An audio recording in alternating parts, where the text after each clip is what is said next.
మంత్రి Gudivada Amarnath సీటుపై YCP clarity ఇచ్చింది. ఈసారి పెందుర్తి నుంచి అమర్నాథ్ పోటీ చేయనున్నారు. పెందుర్తిలో కాపు వెలమ ఓట్లు అధికం.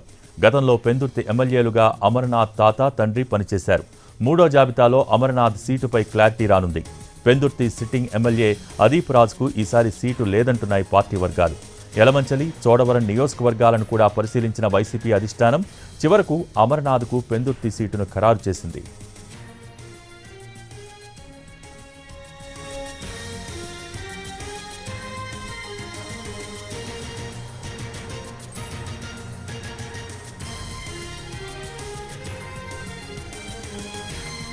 మంత్రి గుడివాడ అమర్నాథ్ సీటుపై వైసీపీ క్లారిటీ ఇచ్చింది. ఈసారి పెందుర్తి నుంచి అమర్నాథ్ పోటీ చేయనున్నారు. పెందుర్తిలో కాపు వెలమ ఓట్లు అధికం. గతంలో పెందుర్తి ఎమ్మెల్యేలుగా అమర్నాథ్ తాత తండ్రి పనిచేశారు. మూడో జాబితాలో అమర్నాథ్ సీటుపై క్లారిటీ రానుంది. పెందుర్తి సిట్టింగ్ ఎమ్మెల్యే అదీప్ రాజ్కు ఈసారి సీటు లేదంటున్నాయి పార్టీ వర్గాలు.